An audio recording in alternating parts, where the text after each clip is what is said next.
Thank you all for attending. This is quite nice to see everyone in person. Last year we did it remotely and I recorded it, but this is fun to be able to see everyone in person. This is obviously a really important consideration for all of us here at the district and for all of you. Agriculture is a cornerstone to this community, and that's what you're going to hear about today. And what we're doing in order to protect the water, to be able to deliver the water. But we do have ongoing drought considerations, and so what that means, it's not as bad. We'll give you the stats.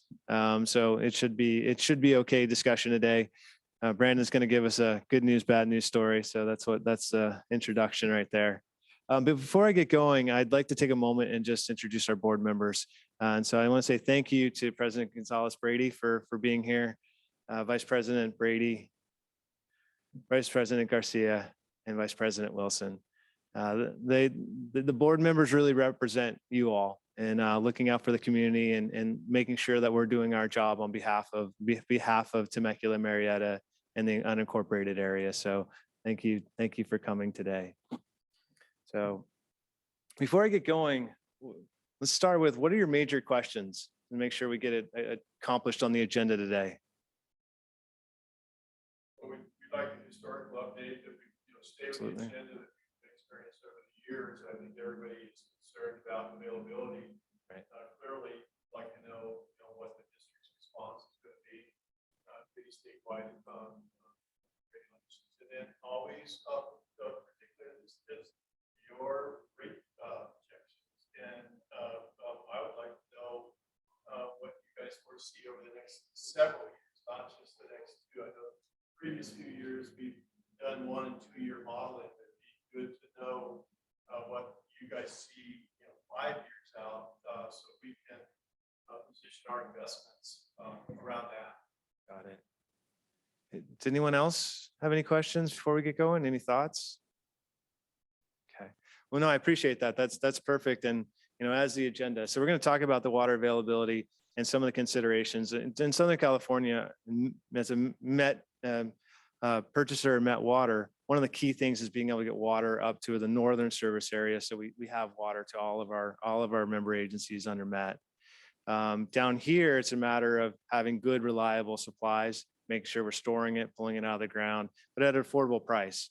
And so we'll talk today about what is the cost, what our costs, like everyone else, is going up, and what we're doing in terms of partnering with Met to make sure that prices of imported water are affordable, what we're doing to mitigate rates, but rates are going to go up over time.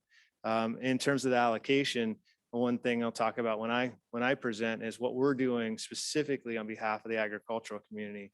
We do have the executive order in 722, writing a letter, which we'll send out this week directly to the State Water Resources Control Board. They have 2 months to really come up with those regulations on saying why agricultural is different, why you should be splitting it out from regular urban use. And so that's on behalf of our customers. And so we'll get into those details today, but I appreciate it as always. It's really nice to see everyone in person. This is a treat compared to last year. And with that, may I turn over to Brandon? Thank you so much. So hi, everybody. You have to bear with me. I don't do live presentations anymore. So if I look nervous, it's because I'm wearing clothes. And so that's like the first and foremost thing on my mind. Okay, so water supply issues. Actually kind of an interesting thing to talk about when we talk about Rancho California and this part of the service area, because really what you'll see in this year, we've become more focused on the different parts of our service area, like the parts of our service area that can only receive state water project water versus parts of our service area that can receive both. And so you'll see that as a theme here. And so just for fun's sake, I titled my presentation Drought Again. It feels like I've been coming here doing this presentation for like 10 years, and it feels like 7 out of the 10, there's some kind of issue going on. So it seems like drought is more common as opposed to less common. Oh, it's not on the presentation. Oh,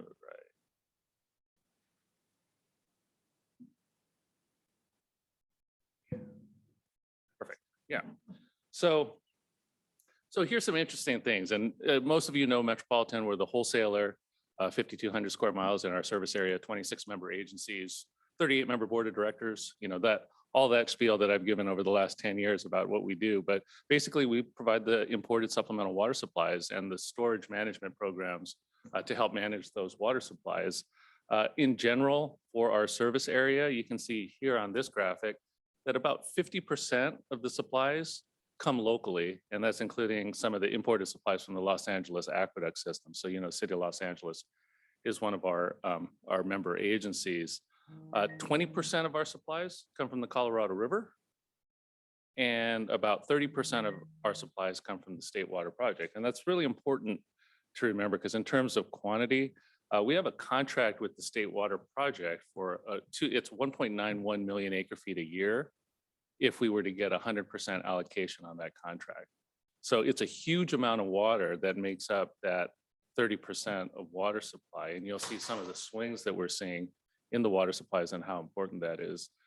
In terms of the imported watersheds and even locally, you can see that a great deal of our service area and our watersheds are in severe drought classifications.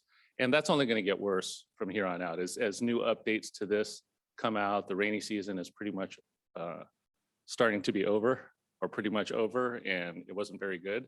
And so the indicators that feed into these classifications are going to start to get more and more severe.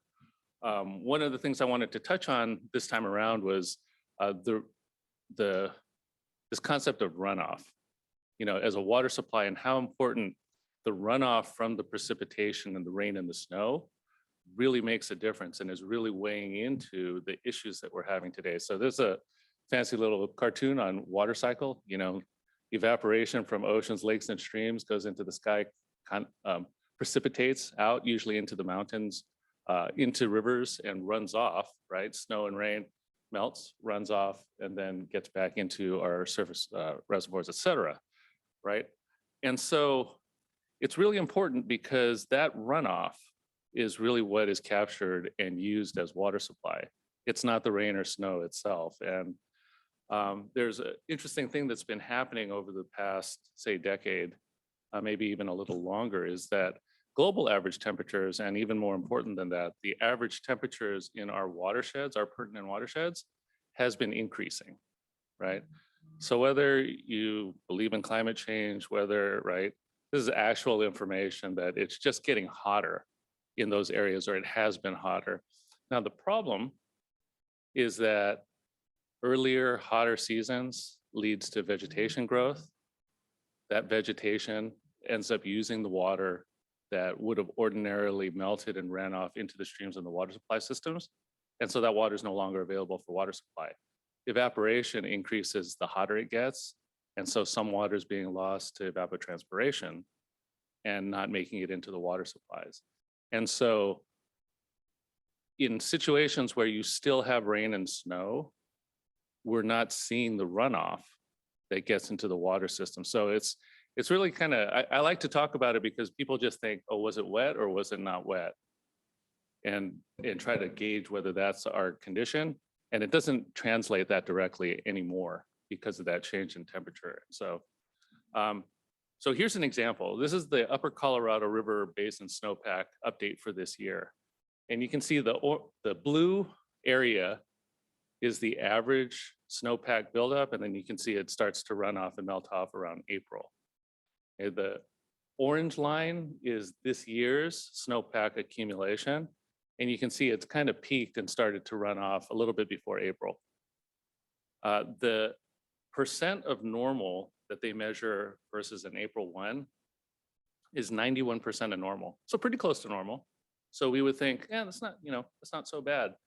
The forecasted runoff, though, from that is only 71% of normal. So they're anticipating that, this is probably a misuse of percentages, but a good 20% of that 91% of normal is getting lost to other things that are being caused by primarily the heat that I was talking about. So, said another way, even if there's no climate change impacts on the amount of rain and snow that fall, if it stays hot like this, we're not going to see the water come into the water systems, and that's a problem. So how bad has it been on the Colorado River Basin? If I just look at runoff now, I have this graphic, and it's kind of a fancy, cool way of looking at it. All of these, this is a line that we call exceedance, right? And so on the left-hand axis, we have million acre feet of runoff into the upper Colorado River Basin. And each one of those are individual years. So each year, that's the runoff that we've gotten. So here's average. It's a little bit below 10 million acre feet of rain and snow that runs off into the upper Colorado River watershed and system. This year, the forecast for 2022, that number I just gave you, is down here right around seven-ish million acre feet, but towards the left side of the graph, so well below average. When I look at 2020 and 2021, this is an improvement in the runoff, but 3 dry years in terms of runoff, or challenged years in terms of runoff in a row. And that's starting to create a lot of challenges. And I think in terms of my bag of tricks here, I was told, because I asked today, in the last 20 years, 11 of those years have been in that below average runoff area. So this system has been challenged for a long time, and you're not starting to see that. You see that in Lake Mead, in Lake Powell, when they show how low those reservoir systems really are getting. Here's a picture of Lake Mead and the famous bathtub rings and how low that reservoir is getting. I just wanted to show this graphic that shows the elevation in a graphic, that blue line, back from the year 2000. And so in 2000, there was an elevation of 1,200 feet, water elevation. That was a great deal of water in the reservoir. Today, in 2022, 2022, it's below 1075, it's about 1070. So the amount of elevation that was lost, 500 feet of elevation, and probably 15 million acre feet of water. Yeah. This data, this is the publicly available data that the U.S. Bureau of Reclamation, Reclamation for the U.S. government runs that system, and so they keep track of all of this information, and we use that. So on this graphic also, you can see the dropping elevations, but also this thing that I've labeled level 1, level 2, and level 3 shortage. If you've heard in the last few years about the drought contingency plan on the Colorado River to share out the shortages that occur on that river, it's keyed to Lake Mead elevations, at least for the lower basin, of which California is one of the lower basin states. We've already entered a level 1 shortage, and the brunt of that shortage is being taken by Arizona and Nevada. We have a responsibility to make contributions or reductions to our withdrawals from that system when we reach a level 2 shortage, and you can see that that's projected to occur next year. So that means that's part of our Colorado River resources, which is very important to all of you, right? Will be reduced next year, especially with this level of runoff that I've showed you, that snow has already fallen and that projection's already taken place. So the takeaway here is not a problem this year, but next year could be a problem in terms of water supply and potential curtailments in this area. Usually I get to say, oh, well, things are better on the north side or whatever. It really isn't. So this is the same type of graphic that shows snowpack on the Northern Sierra, right, where the State Water Project water comes. The blue is still the area, and you can see peaks around April again at about 30 inches of water content, either in rain or snow, right? Here it's kind of interesting to focus on last year. That's the white line, so well below normal, right? Only got up to about 20 inches of water content, so 10 inches short of normal. This year looked a lot different. That's the orange line.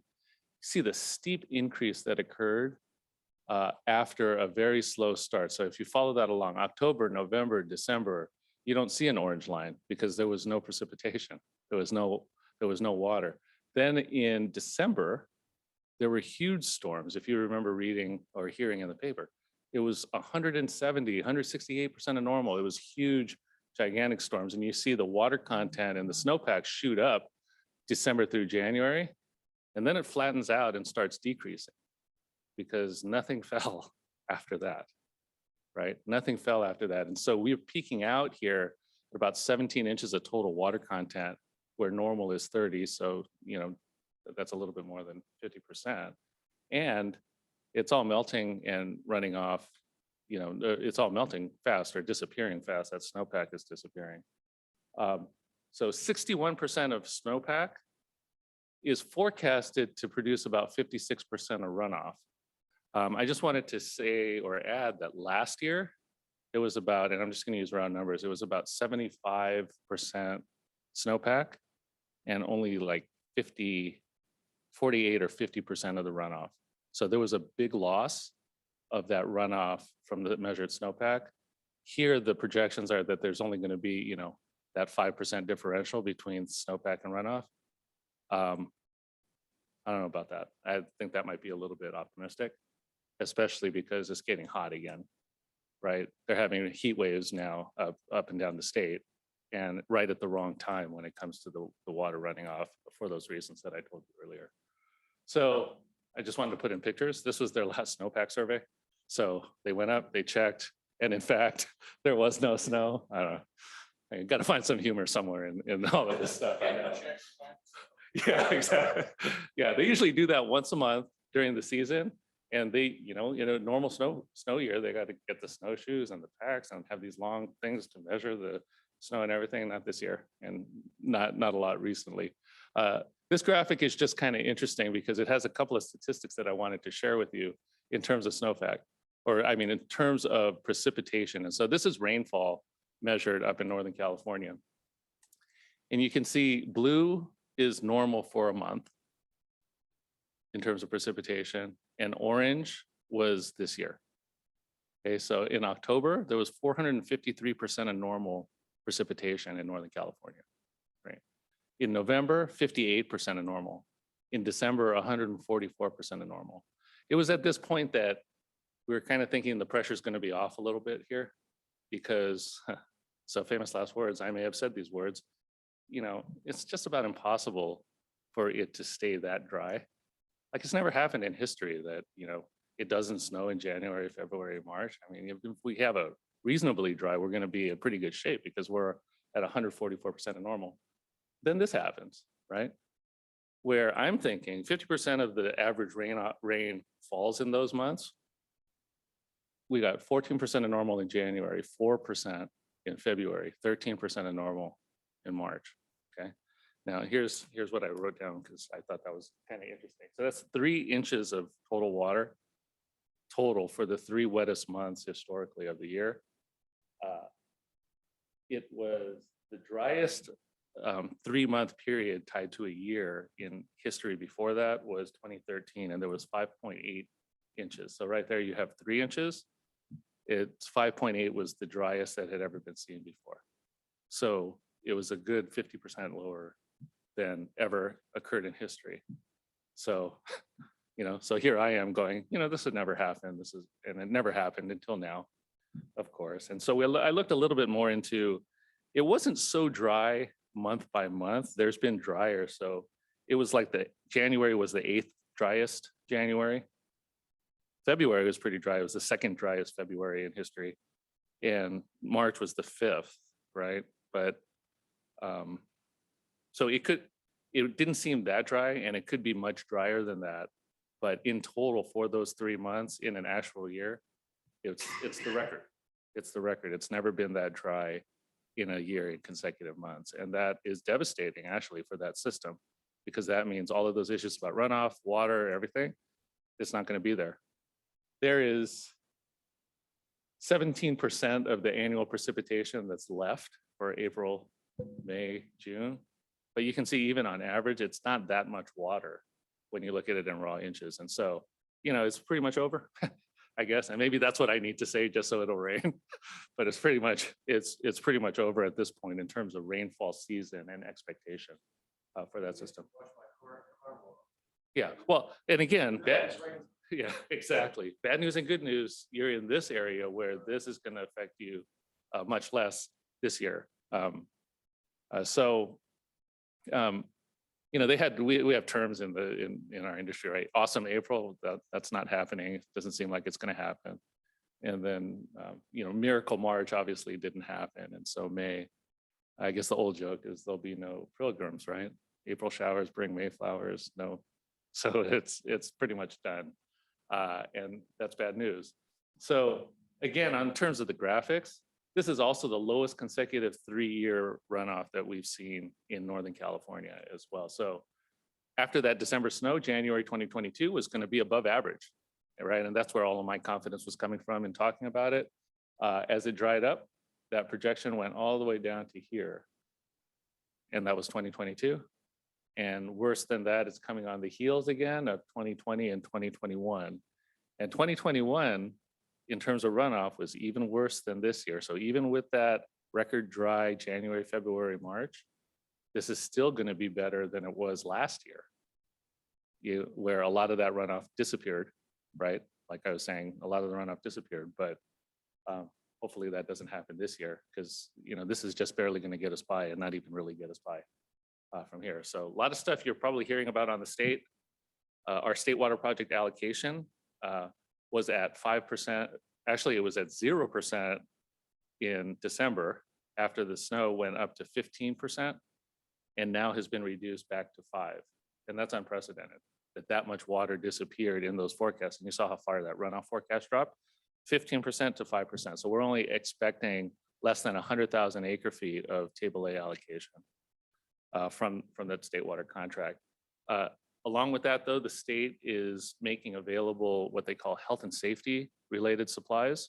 So they're going to supply an extra amount of water on top of our 5% allocation to help meet verified or actually demonstrated health and safety needs within the areas that receive state water project water. So that's going to give us access to about another 100,000 acre feet. So we're working with about the equivalent of a 10% total allocation.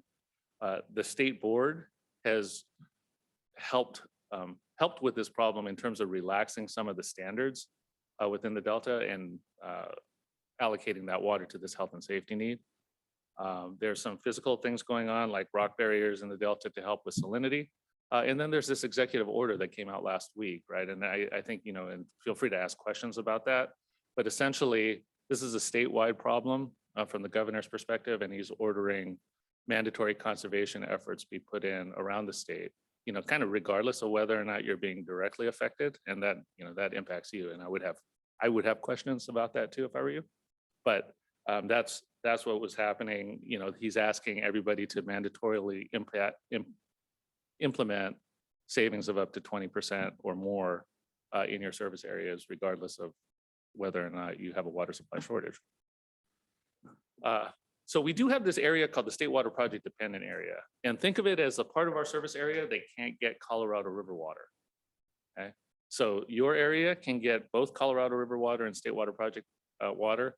Areas like, say, Ventura County that are up near the west side of our system, they don't have access to Colorado River water. In State Water Project allocations of, say, 10% and higher, not really a problem, because, you know, that total amount of water to meet that is not really a problem. But with 3 years consecutive of a 20% allocation, a 5% allocation, and a 5% allocation, we're challenged on the amount of water that we can get from the state and related storage programs to deliver to that area. So one of the things that we're doing is we're working on an allocation plan to basically ration supplies to that area for this year to try and get through, you know, it's a real water supply issue. We don't have, if we were to not do that and burn through at the current levels of demands, we'll burn through that water, even that health and safety water, probably by, you know, September, and we won't have access to any water supply except to steal it, right? And I don't know that that's really the way things work nowadays. So we're working on that, and we're also, you know, trying to make sure that they have access to this health and safety water that they have on the state. This graphic I'm going to go through quickly. This is just to show overall as a region that we had Colorado River supplies of 867,000 acre feet, or projecting that for this year. About 104,000 acre feet of state water project related supplies and exchanges. right? And a demand, total area demand of about 1.8 million acre feet. So we're projecting that 848,000 acre feet has to come from storage or other programs this year to make everything balance. We're going to be able to do that for this, blended area of the service area. We're not going to be able to do that without curtailing that demand in the State Water Project exclusive areas. And so that's why we're going to have that allocation plan. You'll see that roll out along with a water supply emergency. So let's see. So this is the part where I say all the good things we were doing. We've basically done all we could. I think at this point of having talked to you all, for so many years and telling you about the things that we've been doing, investing in and trying to take care of the water supply, this is just something that we couldn't have planned for. This kind of devastating loss of snowpack, rainfall, and all the water management in the world would not have helped that much, because I think we did a lot of that. And so we continue to do things like withdraw from our storage programs. Obviously, and this is a bad news thing for you, we haven't been able to deliver State Water Project water supplies to the blended area for 2 years now, right? Even 3, because we were at 20% allocation the year before that. And I know that has an impact on the salinity levels, and I know that has an impact on everything that you do. And, makes me, it's one of the, we have a goal to provide you with high quality water, and we haven't been able to do that. And this is the reason. We put in system enhancements to give places access to Colorado River water. And we've just allocated $12 million for outreach to help with the conservation messaging. So in terms of trying to help the people get the message to help them implement these water savings, we're trying the best we can. We bought some water and trying to get some more water this year, transfer supplies. We have some innovative programs, mostly on the conservation side. We did declare an emergency, a drought emergency back in November. It kind of got washed out, no pun intended, by the December rains. And I think the service area took it a little bit less seriously because of that. But we did have that out in terms of saying this is a pending problem. And like I said, we're considering allocating water or rationing water to that State Water Project dependent area. So 4 takeaways, right, from today's talk. This is clearly a record-breaking, drought and hot streak. I'd love to say, yeah, we saw this coming and we planned and did a bunch of things. We did a bunch of things, but this is devastating. This is a record. I wouldn't, I will stand here and tell you, I would have bet almost my whole career, and maybe I did, almost my whole career on that January, February, March not occurring the way it did. I guess that's the thing about records, right? So your area, the State Water Project, the blended area, will likely not be under mountain quarry allocations for Metropolitan. So we will not be implementing a water supply allocation plan to limit the supplies and apply, surcharges or anything like that for the blended area for this year. Okay, so that's one takeaway that you can have from that. You will have to comply with the governor's orders. And so how that rolls out is up to each individual water purveyor, but you won't see that from Metropolitan saying mandatorily you have to reduce the amount of water supplies that you take from Metropolitan. Salinity, I know, is going to continue to be affected because you don't have that State Water Project supply, the 200 TDS water to be able to blend. And like I said, I'm sorry. I know how important that is from listening to you. And then rain or shine, we all need to continue to, I say conserve water here, but really, I think you all and the region has done a great job of using water more efficiently, right? And so we continue our water use efficiency efforts. It's something that we need to do and we have been doing, and it'll help in the coming future. And then one thing I don't have here that's a takeaway though, is that, the Colorado issues they're right around the corner too if things don't improve there, right? So, and then that will affect your water supplies here in the blended area. And I think that's my presentation. And questions, for sure. I love questions. And then I've read articles that suggest that net owns up to 60% of the water, and like that they put together a series of purchases. That with the Department of Interior entering into the picture,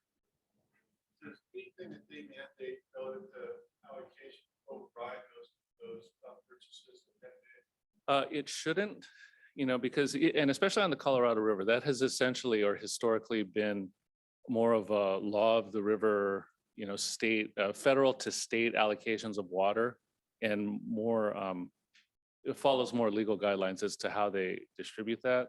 And like you said, we have done quite a bit of work on that system. So for example, in Lake Mead, I think, probably 8 years ago, I started telling you about the Lake Mead banking that we were able to acquire. And so as part of the drought contingency plan, we've actually stored up till last year over 1 million acre feet of water in that Lake Mead banking program under our name. And so that's going to help us if we ever get curtailed from the drought contingency plan, right? So if Lake Mead continues to drop, 1 million acre feet of that is our water, and we can move that to help the water supplies and stave off the impacts of what would otherwise be a curtailment, right? So, yeah, so I mean, so we've done some things. I don't think the way that things go on the Colorado River that anyone's just going to reach in and take it, right? But yeah. If I understood correctly, it sounds like that's going to drop on 100,000 feet. What kind of impact does that have on total storage? Yeah, so the good news there is we were still we were about 2.2 million, I think, going into the year, which is great, again, for the blended area. The biggest problem, though, is that because we went a 20% state allocation, then a 5% state allocation, and now another 5%, we've essentially depleted all of the storage of both the Central Valley groundwater programs that we have, plus the carryover storage, surface storage that we have on that system. The flexible storage supplies that we had in Castaic Lake and Lake Paris also has also been mostly depleted and will be depleted by this year. So, I can't stand here and say we're going into next year, prepared for another dry year. If another dry year happens next year, it's going to be devastating. We don't have water that's left in the storage because of that. Yes.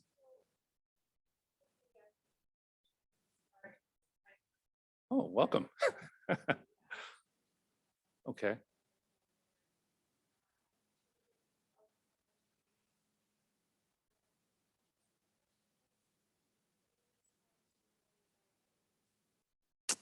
So I can touch on this. So for the portion of your rates that are affected by the imported water that you buy, okay, our rates will be going up, not because of this, but because of a normal course of business. So you can expect our rates to go up somewhere in the 5-6% range every year for the foreseeable future. So the imported water will be more expensive. I think what I was trying to get across, though, is that I'm a little bit more concerned, and if your avocados, the salinity is going to continue to be an issue.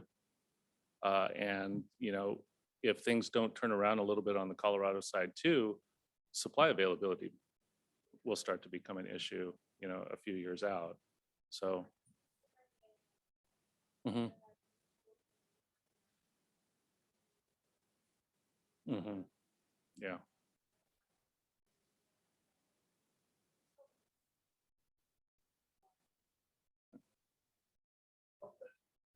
Our rates that look at fixed charges, we have volumetric is large.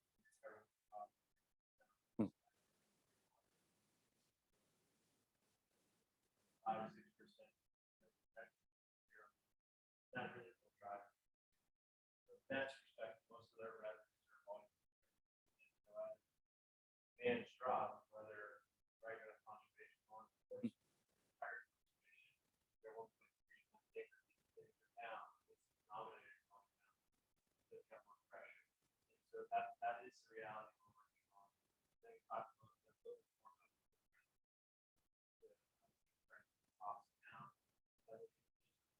And our cost pressures are going up too, because a lot of the problems and issues that I'm showing you, we're trying to make capital improvements to shore up the state water project supplies, to invest in storage, and all of that is money. And we have the same cost pressures on a variable basis, fuel and energy costs that everybody's seeing. So, I think we've done a reasonable job at trying to reduce the, what they call discretionary spending. But, we are going to have significant increases. There's not really a future where we can hold that to zero and still be able to function and provide the kind of water service that we want to, that we need to.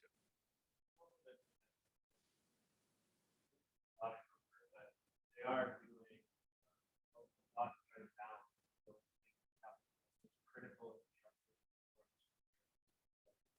for that to try to cost low today. So with the bag of tricks, they're trying to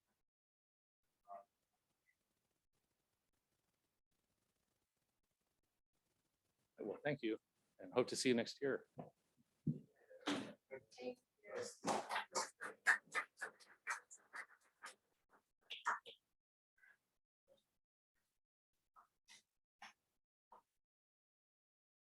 turn it over to Rich Ottolini to talk about our water supply system.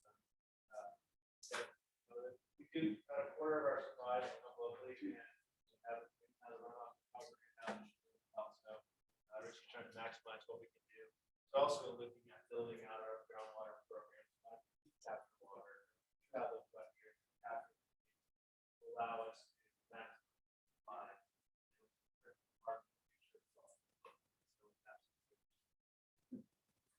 Well, I will say it's nice to be back in front of faces instead of a computer screen. It's been a long time. What I thought I'd talk about today, we've had this conversation over the years, is to try to give you a little more of the philosophy of Rancho Water. We're fortunate in the fact that we have a groundwater basin and that we manage that basin to the maximum. So I wanted to kind of give you some insight on how we do that, how that plays into the availability of water within the valley, and also that issue about water quality and how that helps the growers in our area. So I'm just going to quickly go through the climatic conditions. We kind of saw a little bit of that, but I'm going to look at more of the regional area, our valley, talk about the philosophy, how we manage and how we manage within the basin. And that's not just the local resources, but all those other things that are available to us. Metropolitan water, our recycled water, all the avenues that we can continue to use to make sure that we provide good service to you. And then the last bullet point there is the audit results. Every year Rancho Water goes through an audit process, and it's not a financial audit. We do that also. Don't ask me about that. There's too many numbers and too much legal stuff going on there. But it's a groundwater audit. So what we do is we take a look. Yeah, well, I had to speak in the mic. In Italian, it's hard to keep them pinned down in one spot, so I'll try to do that. We do a groundwater audit that basically looks at where we were, where we are, and what we can expect. And you heard a lot about drought, and I'm going to talk a lot today about the drought. I'm also going to talk about California's dream, and it's basically, and this is kind of my personal opinion of how we deal with conditions in the state. The philosophy of hydrology, right? It's a dogged adherence to this hydrological cycle, right? We focus on the short term and we don't realize the long term. And we always get into this habit of, hey, if it's raining, it's great, we're good to go. The world is right. Then we get into the apathetic, right? Hey, it's going to be just like this next year. And the year after that, it'll be just like this. And then the drought starts hitting and we get maybe a little bit, hey, concern, a little bit of worry, thinking about it. Man, we're not really going to be too crazy about it until that point comes where we're up against the wall. And unfortunately, I'm a native Californian. I grew up here, grew up in the north part of the state. This is not new. I mean, this is California. This is the West. This is the culture of everything that's on this side of the Rocky Mountains. So again, why is that important? It's important for managers like me that have water resources that are local to understand it and not just look at a 3-year, 5-year window, but to look at where we live and what it means, right? That's how we manage, and that's how Rancho manages, not just in that short term, but in that longer term. Because again, we do have a groundwater basin that we need to maintain and take care of. So we heard a lot about unprecedented. I love that word, unprecedented. Everything's unprecedented. But again, if you live in California, if you know the history of the West, it's really not unprecedented. And this slide shows turn of the last century. It goes from 1917 to 1940. And basically what this is this is from NOAA. This is their hydrological index, and it shows wet years, dry years. Okay. And if you look at this period, it's 23 years, about 67% of the months within that period were dry. And that's not unusual for the West. I mean, that's why we have State Water Project. That's why we have Bureau of Reclamation. That's why they call it Bureau of Reclamation, right? To build projects to bring water to reclaim the land. So again, keeping that in mind, that's how you manage your resources. That's how Rancho manages its resources, right? That's always present when we do groundwater audits, always present when we think about how we're building infrastructure to bring water to the community. So if we move forward a little bit, you look at this next slide, and again, this is a representation of what's happened in the last 20 years and the last just couple of years. It doesn't look a whole lot different, right? Those Palmer indexes are basically, I mean, you wouldn't know if you took the years off of there that it was a different year. The reality is that's the state of California. So it's unprecedented, right? The unprecedented component of this is it's not the drought. We've been in a drought ever since we came west. Ever since we came over the Rockies, we've been in a drought. What's unprecedented is the impact. We have more communities. We have more agriculture. We have more people dependent on the limited resources, right? So that's the balance. That's what we have to manage. And that's what we try to manage is the realization that we live in an arid climate. We built all this infrastructure, but it's, you know, as great as Met is, and they are to bring us resources, and as great as the Bureau is building dams and waterways, we have to realize that we live in a climate that looks like this. And that's what we do here at Rancho is try to keep that in mind that, hey, we live in an arid area and the groundwater basin that we manage, we need to make sure we manage to this.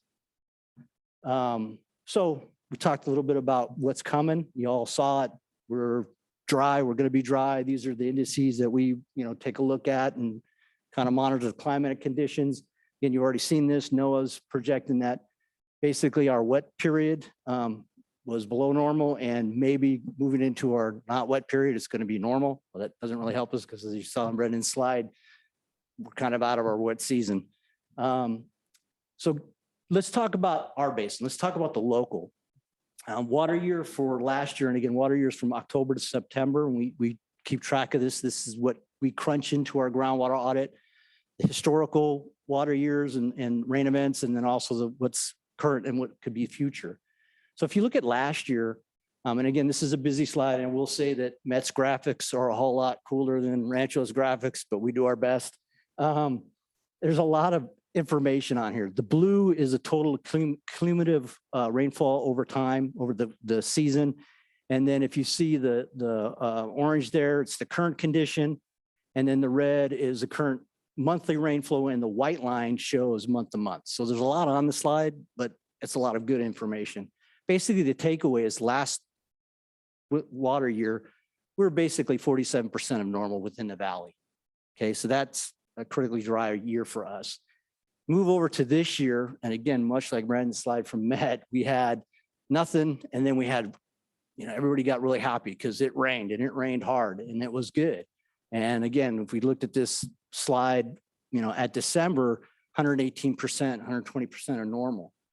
Unfortunately, everything kind of dropped off from there. So we're sitting right now about 85% of what we would call a normal year. But again, if you look just at that one window, right, you think, oh, it's not that bad. But to manage the basin, you've got to look past that. You've got to go back to those climatic conditions that I showed you from the Palmer Index and realize 1 year doesn't solve the problem. You know, I used to get asked, hey, we're in a drought. The basin's somewhat in decline. You know, we're a little lower than we were before. When will it get better? You know, I don't have a crystal ball, and that's a hard answer. But the reality is groundwater is not like surface water. They're both wet, but they don't react the same. Talked a lot about runoff, and that's really important to us in the valley. But that runoff, while it can be quickly stored behind Vail Lake or could quickly be stored in the Met system or the state system, groundwater takes more time. So we need those longer periods of wetness. Heavy rains don't help us. We need continued wetness over a long period. We need that because that water's got to get percolated down into the groundwater basin and stored there. Okay, so it is a longer time period than surface water. And that's really what's kind of sometimes conflictual when we talk water in the state of California. You know, everybody says, oh, well, the lakes are all full or the lakes are all empty, right? And well, everything's good. Well, the surface water system, that may be true, right? We may had good winters a couple of years ago, everything got loaded up, Met got satisfied, but the groundwater basin doesn't react that fast. So when we go into our audit and we think about setting our budget for the pumping over the next year, we're still looking at not an increase in levels. We're concerned that we haven't recovered as rapidly as the surface sources. So again, that all comes into play when we manage the basin. So let's talk about those rain events. Wow, that slide didn't work. That was our attempt at graphics. Anyway, it was supposed to fly in with the clouds and be really neat, but we can talk to it anyway. Rain events in our basin are important, but the basin's unique in the sense that if you look at it, mountains on one side, kind of the valley, and then we move out to the east and it flattens out somewhat, and then we go up again. Where that water or that rain falls is important to us. Most of our weather falls, obviously, where most of you folks are, and you enjoy that because when you get the weather, that's very helpful to you, on the mountain range, right? For the basin, as you can see, as we move out to the east, those rain totals drop off. And it's really important for us that groundwater basin, which you see the red circular or kind of dashed line there, that's the major groundwater producing area within the basin. It's the Pablo Valley. We get about 66% of our groundwater from that area. So it's really important for those rain events to fall out in that valley. If you move even farther out, more towards the lake, and even to the farthest extent of our distribution system, about 57% of the water or groundwater production falls out in that area. So it's imperative that we get the rain events to occur and that they occur in the right part of the valley and that they're sustained. Heavy rains don't help. Heavy rains run off and go out to Camp Pendleton. Helps them out, but it doesn't help Rancho out. So we want those longer events that fall in the right part of the valley that we can capture that rain out both in Vail Lake and also in the groundwater basin. So again, this was supposed to be a fly-in slide. And there's, again, a lot to it, but the important thing is now we're looking at the watershed. We're looking at the watershed that goes into Vail Lake. Vail Lake is a resource to Rancho Water. We utilize it in a number of ways. The biggest way that we utilize it now is a resource to recharge the groundwater basin. We do not directly put this in the pipe and send it out to the customers.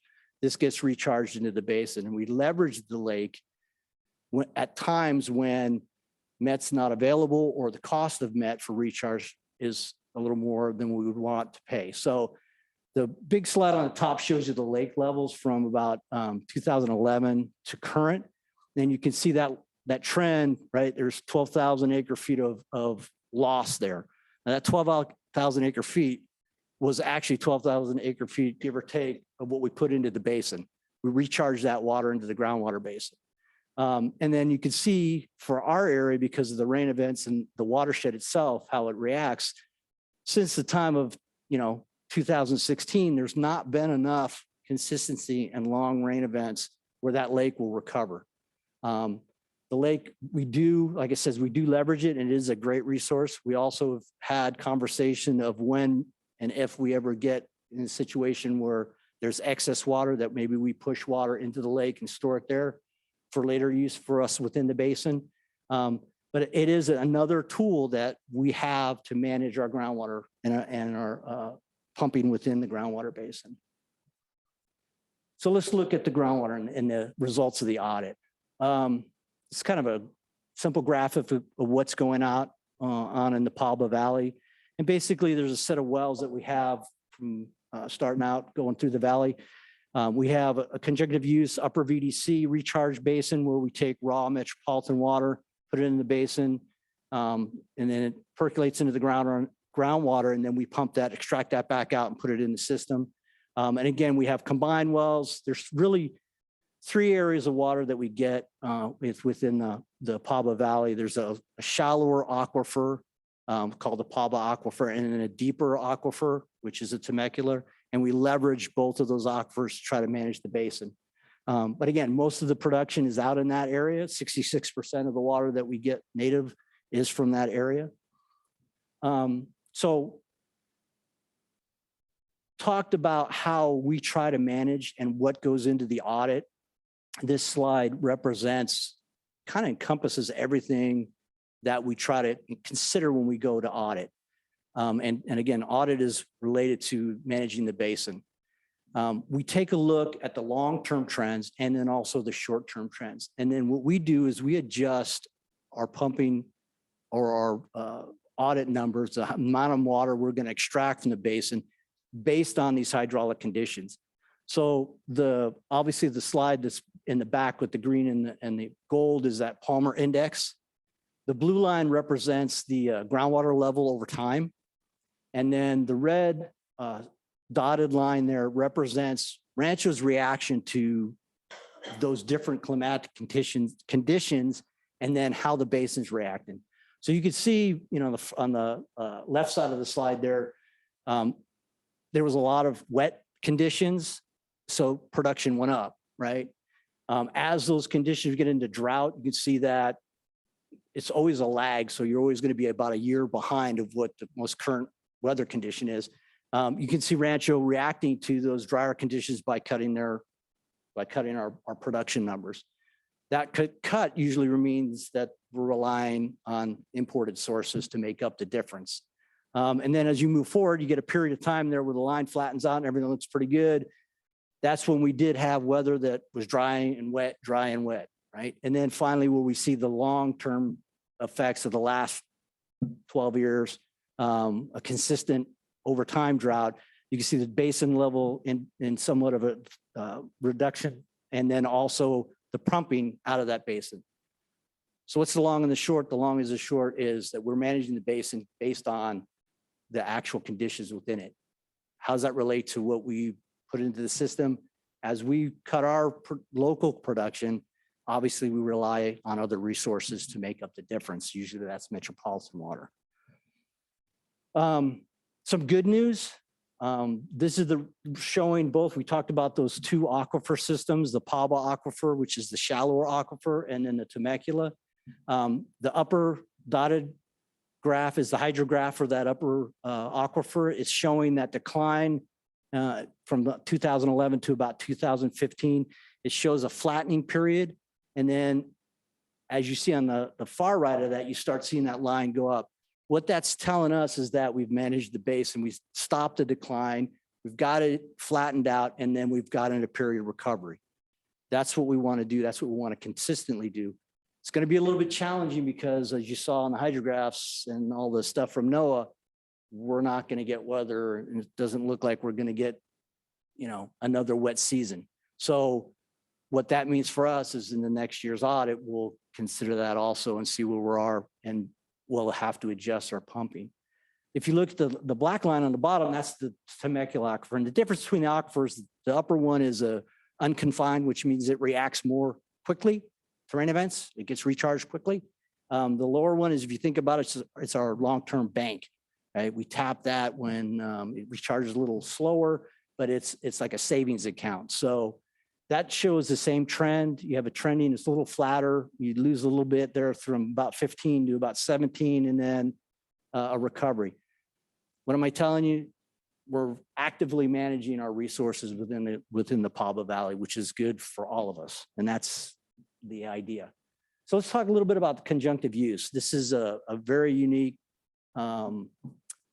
project. It's a great project. I've been operating it since I've been here, about 19 years.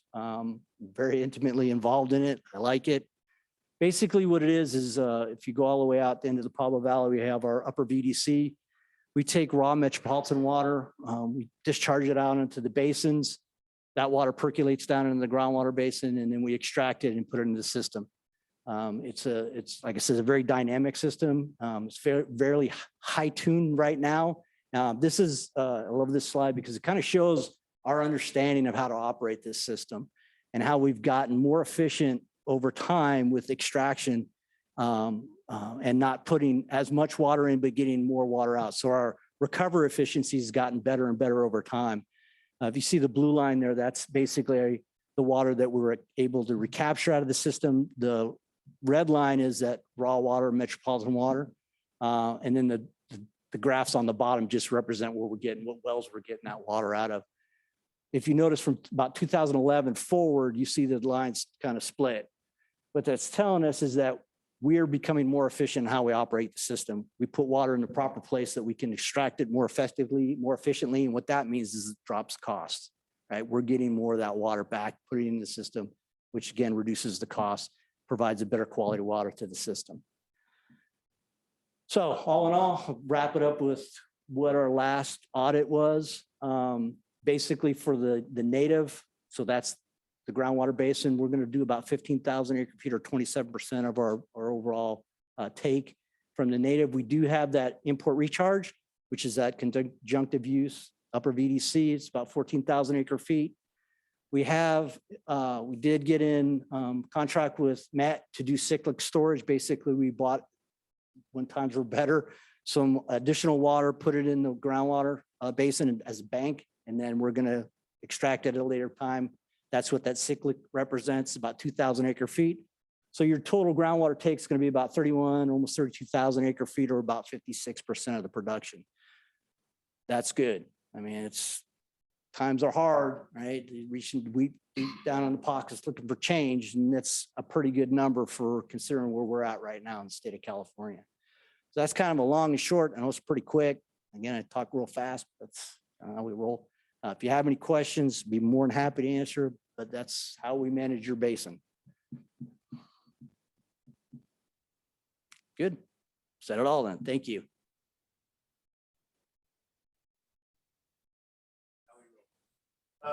So, favorite for you all.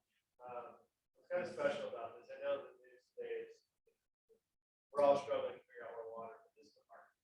We look at it from our perspective. And so, one thing I'll talk a little bit about is my presentation. We're fighting like hell to try to get money from that. So, Rich talked about pretty incredible things that Rich can do in order to manage our basin. Try is in our long range. We'll look at expanding. So it's hard to see, but the big's working to replace our dam. And so you capture that water, put it in the ground. I'll talk a little bit about it, but the $1 million for FEMA to offset a $7 million dam. That's what Rancho and this team. We also have the potential with that. I'm going to use the argument supposed to know last week or week before, but back to Washington 2 weeks ago. So we have a potential of 100,000 acre feet of storage. Use our basin. Rich described store water in those wet years, put in our basin. That's there for us. Us being the region benefits our community, benefits San Diego, Orange County. It's all about how we put it to use. So we're asking for money right now in order to actually put it. This is going to be expensive. Water is going to continue. Yesterday, our team submitted for appropriations from Senator Feinstein, and we go to Albert Nice. Now, we're not sure appropriations are going to happen this year, particularly if the House flips. But nevertheless, we put in a $14 million appropriation. Two more wells in Alva Valley. So, favor. Have a letter, a support letter that we just drafted, and we want to put that in, and we'd love for everyone here to put your name down and sign that letter. So again, that's that partnership. Just submitted a letter a couple months ago, and so Justin's going to talk about crop swap. What are we doing to be as efficient as possible with our water, and also allow you to produce your product?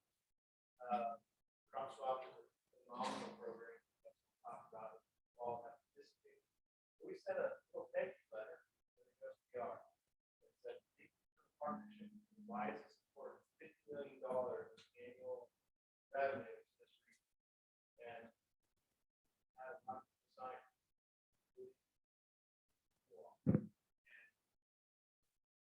great feedback. We've never seen a letter like that.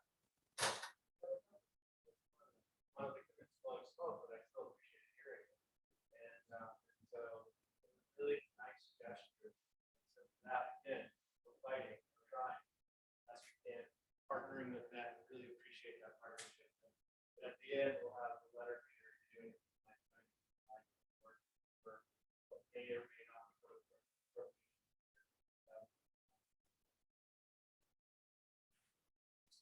Well, yes, sir. Since right. Water is very important. I think I support.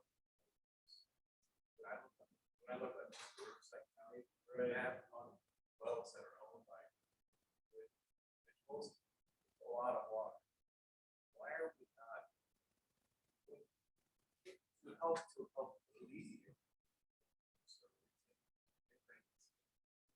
Knowing California's history or west of the Rockies, it's almost it's a trap. It's part of the deal.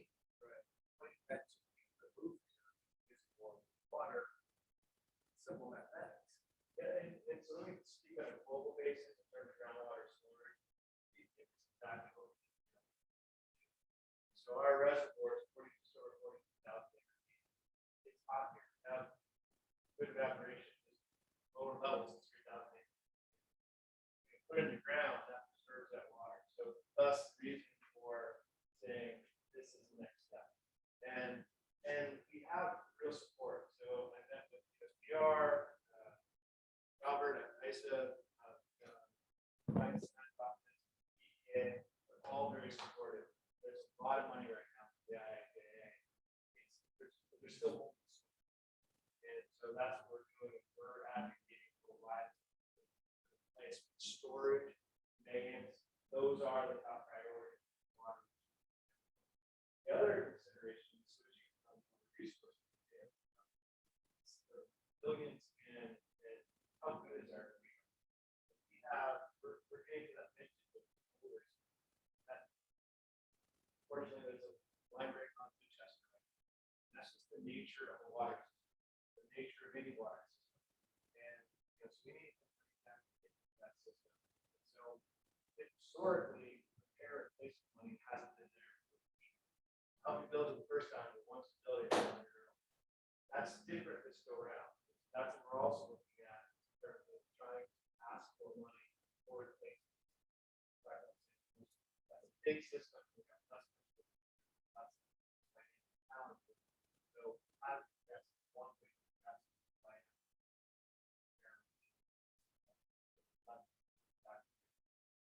I promise it. That promise it. Promise it. We are absolutely.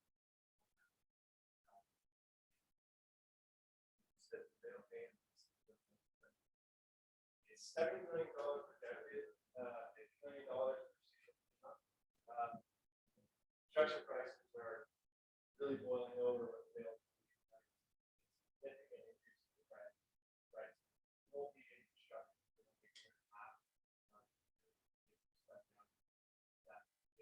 Hopefully we see some. That's a 75. That's correct. Like they say that. That's awesome. Who are the people we need to take a look here? Who are the people we live at a farming like right, a bigger farming that's slow community. Not just end users like 100%. So again, it's back to Washington, going back to why, and you're talking with the professional reps. We're also talking with the state, and so it's interesting. What's our surplus this year? Over 40 million. How much we allocate to water? 750 million. That just doesn't make any sense. And so, right. But it's something we need to change. So we are really, and so this is just information. It's not fair for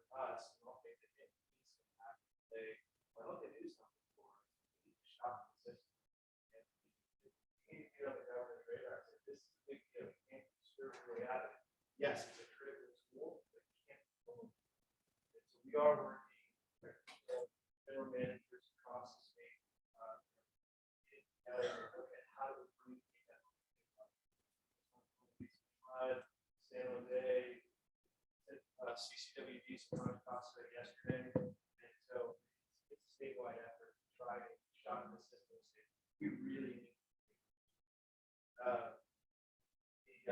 The other is, and I'm going to talk. Let's talk about it now. That's what Brandon did a great job talking about the executive order. It's availability of water, the scariness of next year. We need like beforehand, executive order N-7-22 talks about 20% curtailment for urban water supply, residential, commercial, institutional. Doesn't talk about that. And so we have a draft letter that I'm sending to my key investment that is May 25th, 24th, the day that they're supposed to come out with their regulation. We are advocating with our lobbyists, how to get in front of the state and say, okay, we understand the passive dire, we know we need to have this community. We've done a fantastic job. But that's really truly what is urban residential from urban agriculture. And so we are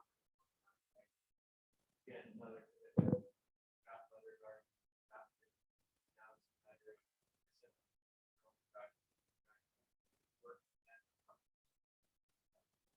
notes connected to something that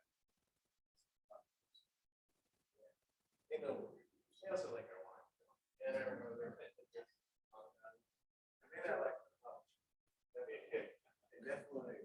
like it. Oh, sorry.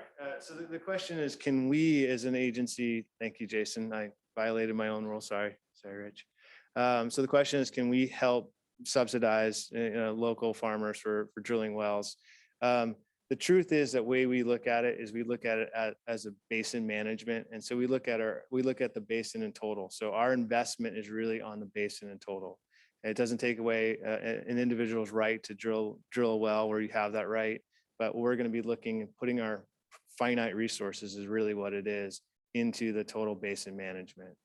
But into now beyond just the specific question of the well, how are we helping?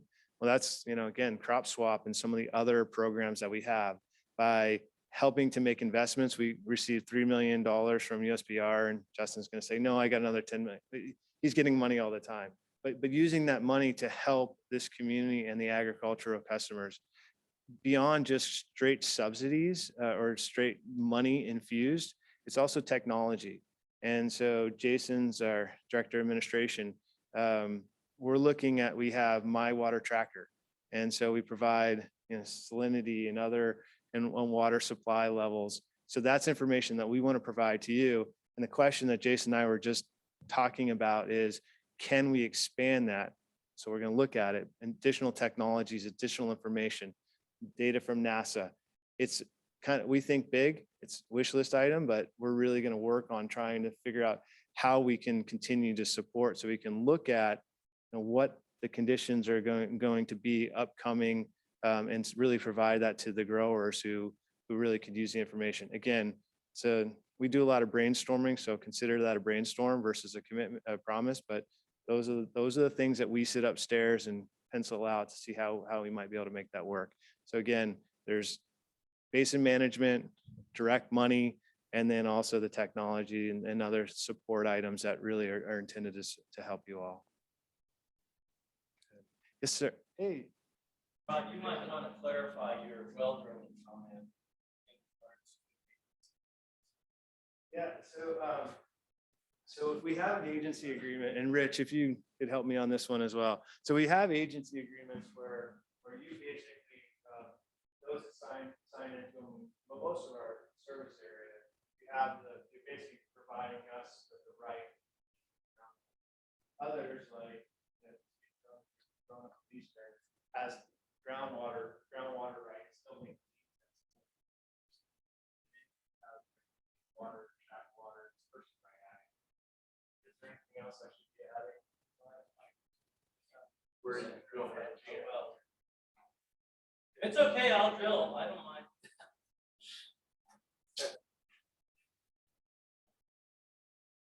All right, so on to the next topic. Jordan Farrell is going to talk about water quality. And thank you so much for coming as always.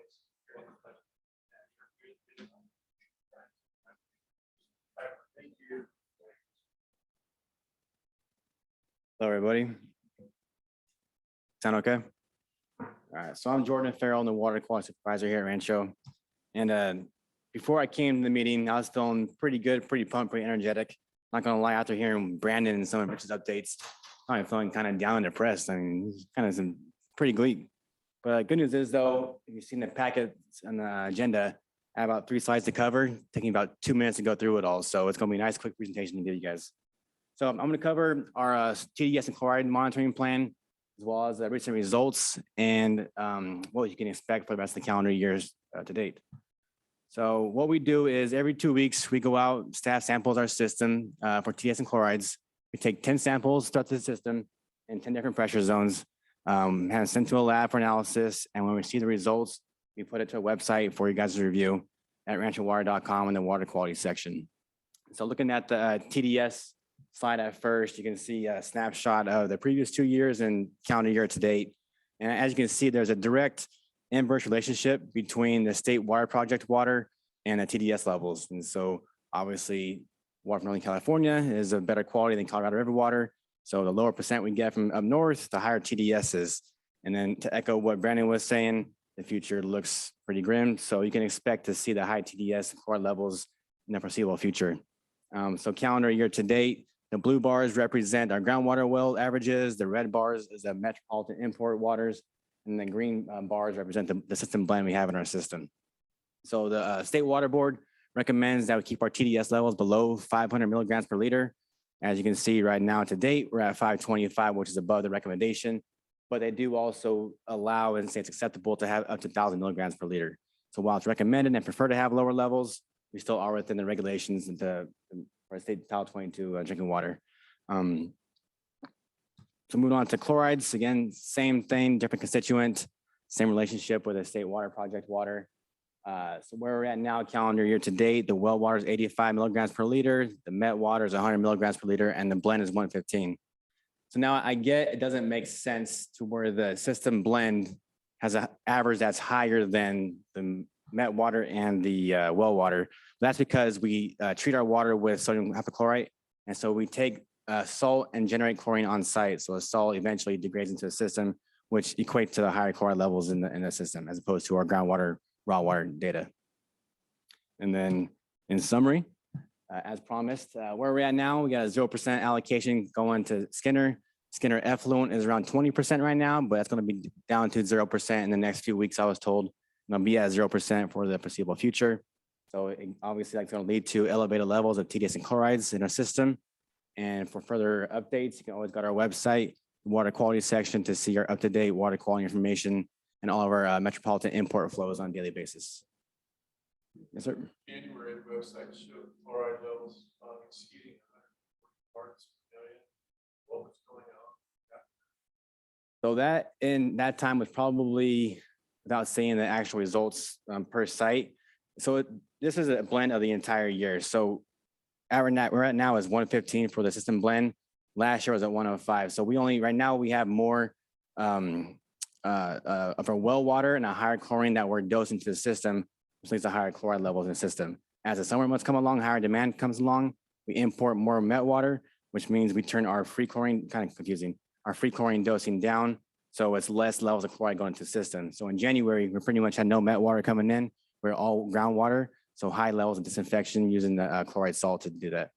So that would explain the higher levels in January. Any other questions at all? I think I hit my 3-minute goal, so thank you for your time.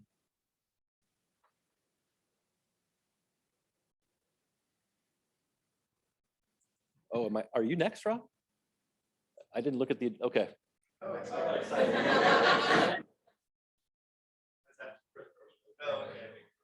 Jason's telling me after go. Okay. You're more interesting. So that's not true.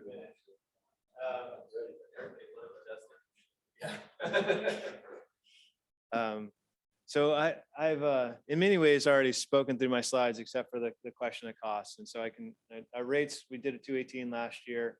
We have rates set for this year, but we're also going to be going back and looking at this upcoming year. So I'll talk just briefly about, show the rates and also the considerations when we put in the requirements of the executive order, and then talk about what we're doing to try to mitigate costs. So when we send out the notice to all customers, you all are the knowledgeable ones. When Brandon talked about where water's coming from 30% from up north on a normal condition, 20% from the Colorado, 50% local, that's in Southern California. But for most folks, it's part of the discussion is, hey, we're moving water from 600 miles away from 2 different directions to get there, to get here. We have pretty significant facilities. We're blessed with having the reservoir, with having that groundwater basin, which is really our treatment plant, and then even continuing to expand on it. So this is, for the average customer that really doesn't know where the water comes from and what we're maintaining. We were trying to figure out how relative to the water sales in the state, how big we are. We're actually pretty big. So Contra Costa County, I was on the phone with them yesterday. They sell half the water we do. A lot of that goes to agriculture. And so, we have a pretty significant resource here. I've talked a little bit, and I'm going to expand on this just momentarily because I want you to understand what we do. Thank you. We continue to make significant investments in terms of the system. So Rich talked about the Pava Basin, really our treatment plant, putting water into the ground, being able to extract it. What that allows us to do is buy raw water at a lower cost. And at the end of the day, it's cheaper when we extract it and then put it in our distribution system. And so that's a significant resource. And so again, building on that resource, when putting $36.5 million, so far we have $5 million in offset grant funds. And again, part of that we just put in for another 14 million for another 2 wells. When I was in DC, I was working with the head of the loan program for EPA, she's an old friend, and said, how do we roll in more of our program into that really cheap federal funds? And so again, if it's not free, we're going to borrow it at the lowest possible cost. Vale Dam, again, $70 million is a projection right now. We honestly don't know by the time we get there, but $50 million grant is significant. And what's really interesting is FEMA and USBR, they're very proud of that project. So we're going to be asking for more as we can. And then recycle water. Director Corona from Eastern, this is a big passion of his. How do we put our recycled water to beneficial use? And so looking for opportunities to put, highly treated wastewater. And so we have a local supply and then using, our potable water to get there. While Steve's not listing, we posted the USBR, and the one really nice thing about Southwest Riverside County is we're a community and it goes well beyond our borders. And so we go in front of the Temecula City Council, Marietta City Council pretty frequently just to keep them updated. But there are 4 major water agencies that intersect right here in Marietta: Rancho, Eastern, Western, Elsinore Valley. We have an extremely good relationship. And what that means is that we have the opportunity to work beyond our borders to try to gain efficiencies. And some of the things that water agencies just aren't even thinking about, we're partnering. And so we got together just a couple months ago and said, okay, what can we do on a regional basis to shore up water supplies, get water supplies in the area? So we're doing a feasibility study right now looking at, we said no idea was a bad idea. So we put it up on the wall. I think there's a inland desal plant that's was envisioned. I'm not saying it's penciling out, but at least we put it on the list. And so we're gonna force rank and look at 8 alternatives. So what can we do? Prime and center is our basin. What do we do with the salts as we take the water out, as the salts out?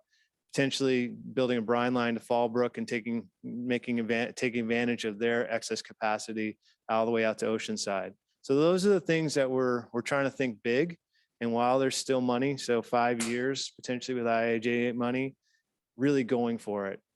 But running a water agency is like running any other business. We need good people, and we have the best. We need to secure the data, including your data.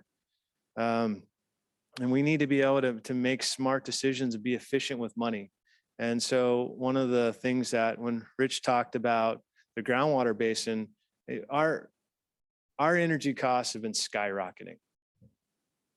We spend about 10% of our operating budget just on power. If we were a normal agency, Rich, what do you say? That'd be double?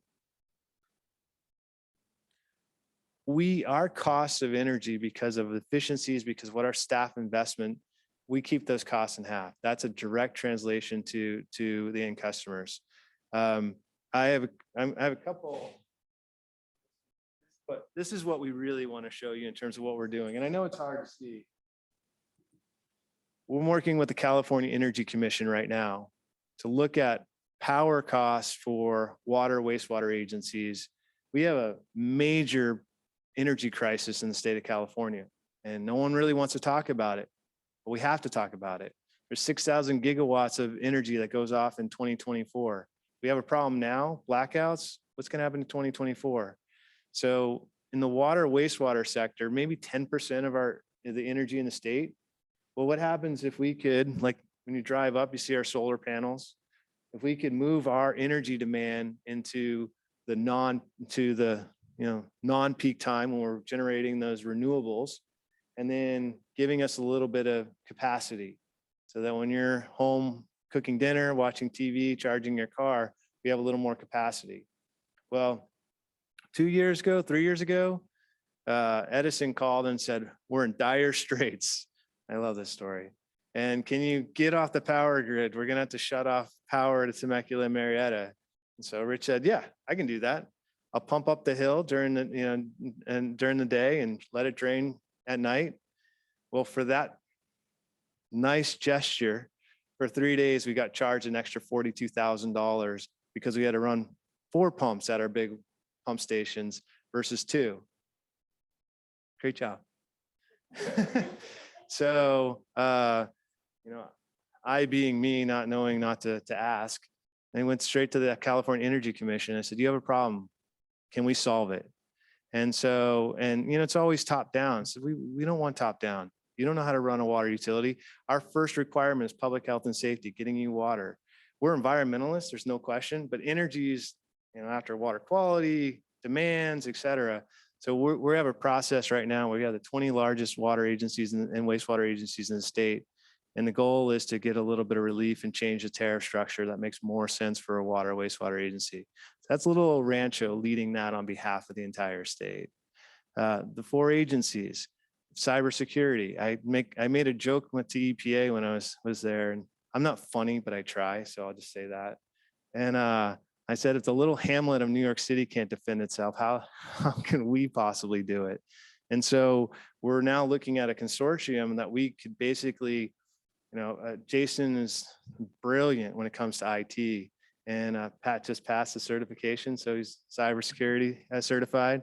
But we really need to pull resources, and that makes sense to do it on an aggregate basis and then do it on a state basis. And so again, we're leading that along with Eastern and Elsinore and others. But that came from us, just our little think tank and a whiteboard. Interns, having the best staff. And so I think water is an amazing I think it's an amazing career, but most people don't know to get into it. And so we have an internship program, which is the jewel that other agencies in the state are looking to say, how do we do that? How did you do that? We have 14 interns, and here's proof in the pudding. I said, Kimmy, can you just get a camera and go take a picture of some of our former interns that are now our employees And just by walking out, it was just what, 30 seconds later, 6 of them. And there were a whole bunch of other ones as individual pictures. And so what that means is that we're taking those in our community and we're giving them jobs, and then they're the ones that are staying, for 35 years of their career. So those are the brags. I know it doesn't necessarily reduce the overall, what we're talking about in terms of rates, but these are the things that we're really trying to be innovative on behalf of the customers, behalf of you. So with that introduction, let me talk about the rates. So Rancho, when we talk about the water supply, we have 2 divisions, basically equal size. On the Rancho side, on the eastern side, we have more of the historic groundwater. And so that means that when we talked about the earlier, our fixed charges, really recovering the replacement of the system are just our general fixed costs like any business. But then buying those molecules, imported water costs from Met, that's using our system, but then a little bit of supplement from Met. And so Rancho rates are going up 3.9% this year. They were approved last year. They're going into place in July 1. And so we'll send out a notification to remind folks, but it is what we published last year in the 218. Santa Rosa, where we don't have as much, we really are more reliant on imported water. That is our challenge. And I'll talk about Met in a second. It's 5.6% this coming year in terms of total cost increases. And so again, what are we doing to try to mitigate that in the future? Because I really appreciated the question. Okay, next year, but where are we going? Like everyone, we will continue to have to go up. Our costs, what was inflation? Engineering cost inflation was 8.2%, 6.7%, 7.2% on just CPI last month. And so what we're doing is, because the energy costs are 20%, we really have tried to look for opportunities to save money. And that's what we're doing. So we're not moving the needle where most of the other agencies around here with a pass through are actually having a higher increase than they projected or had sent out to the public last year. Again, we're looking for grant funds, particularly in Santa Rosa, in order to do the R&R. That's going to take several years to get there, but that to help replace the system where we have the same geographic area and a fraction of the number of accounts, because there's large growers up there. How can we reduce the costs? Again, the energy, we'll do what we can, but what was it, 15% this year in terms of energy costs? So that's what we see on the horizon. So we are going to be looking at our financial long-range financial forecast and rates. We'll probably be doing that in the fall. And there's a commitment to include you in the process and the conversation. But again, what's the critical component is fixed costs. Those are our costs. And then the commodity costs, the variable costs are power and water and chemicals, of course. And so that's my last point. Met, and Brandon's a heck of a great guy. They had proposed 8% rate increases for next year and the year after. It's 8%. Really, rate increase is not the right word. Revenue increases. And it's really deceiving. It's 11% and 10% for the cost of water. And so other costs, fixed costs, et cetera, water was going up by 10%. And so that's a pushback that we, as an agency, as well as the other Met member agencies, have said we can't do that. And there's too many pressures. And Brandon said, and he did a great job. He said, we're looking for extraneous costs, and we're going to try to reduce that as much as possible. And so they're looking more in the 5 to 6% range.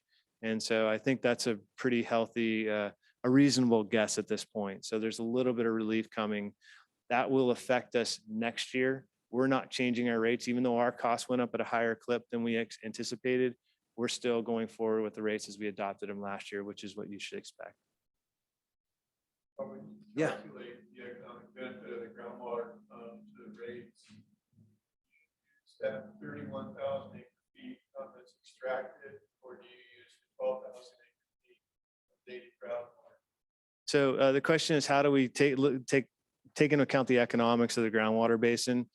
So as much as we can produce at 15,000 acre feet in terms of local supplies, Mother Nature gives it to us. That's hands down our cheapest supply costs.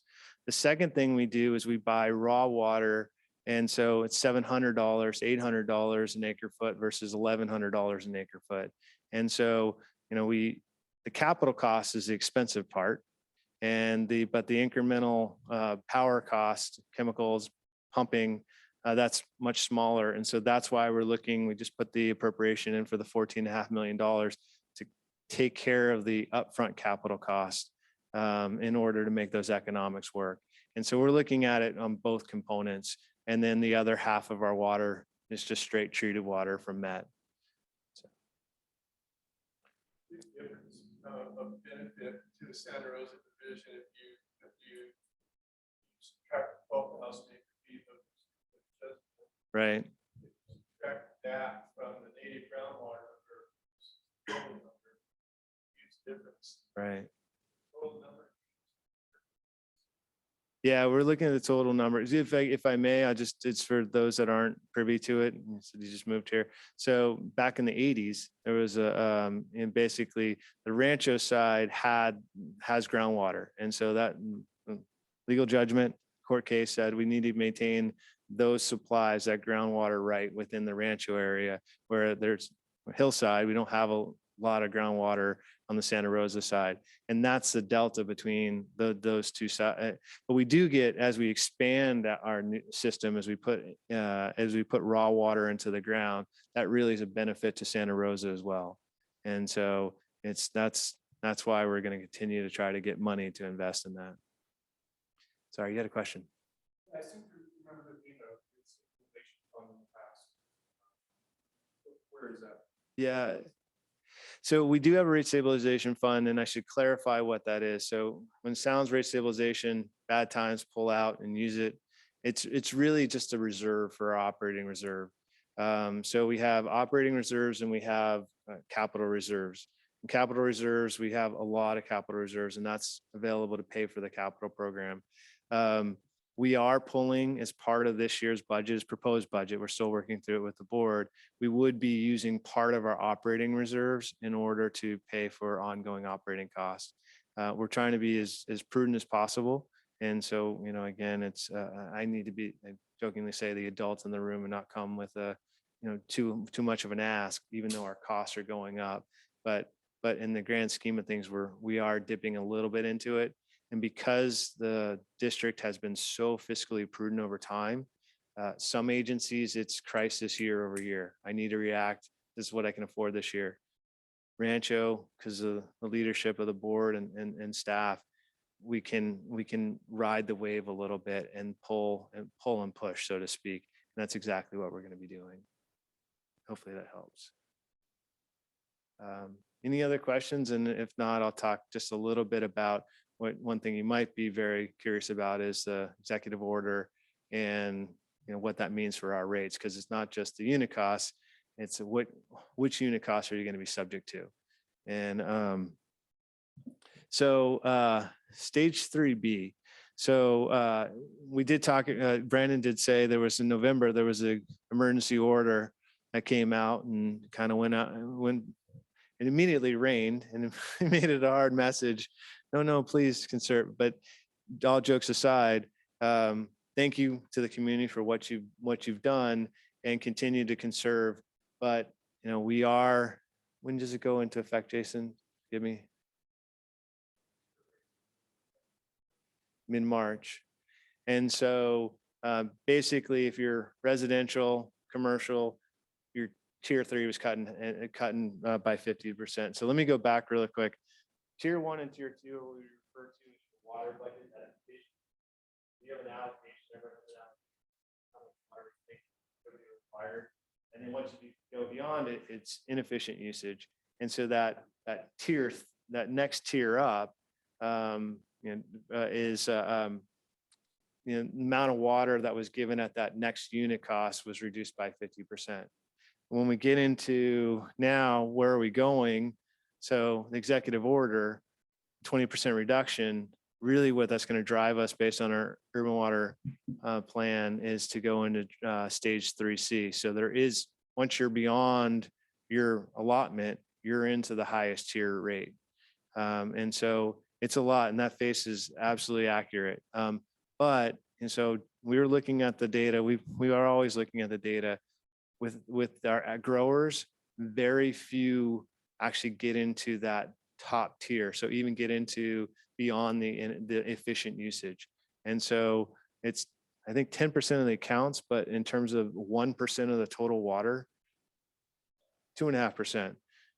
And so it's not, and because you deal with an annual allocation, one thing that was really critical to us is how much water do we think is going to be subject to that top tier for agricultural, for this group. It's not going to be a lot, which is important. Is that fair to say it correctly? And I'm sure there's questions, so.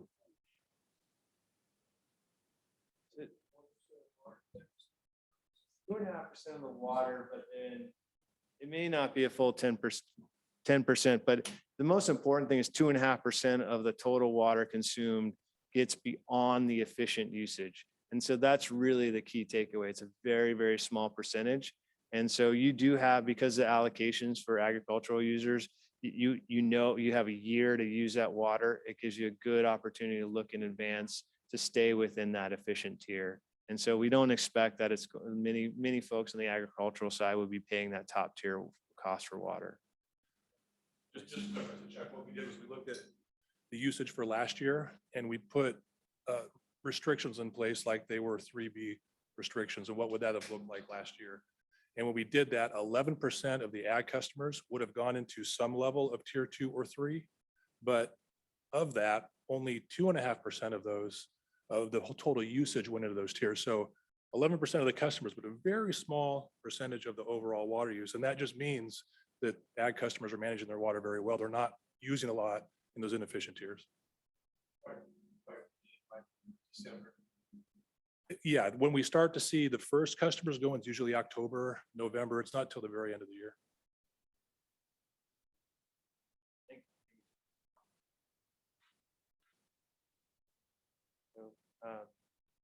Any other questions for me before I turn it over to the star of the show? Yes, ma'am. The allocation that we were given 7 years ago, is that tier 1?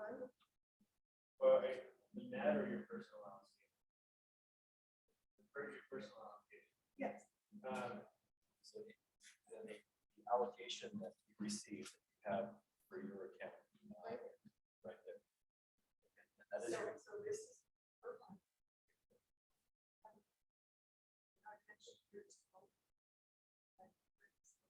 That stays at tier 1. Yes, so your annual allocation is here. That's your tier 1 allocation. You're going to be one rate forever. We'll go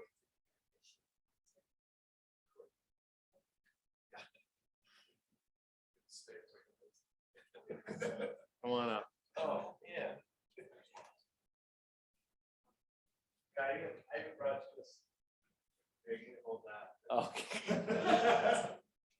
So I will have you know that I've been giving this presentation for about 12 or 13 years now, and every single year I have gone after Jordan. So when I came up here after Jordan was done, it was just because I was on autopilot and they switched up the agenda on me and it messed me up. So I'm sorry about that. Anyway, agricultural effort update. I was thinking the other day how long I've been doing this. I've been working with the agricultural community for about 20 years now. I spent about 7 years at the Mission Resource Conservation District in Fallbrook, working with growers in North San Diego County.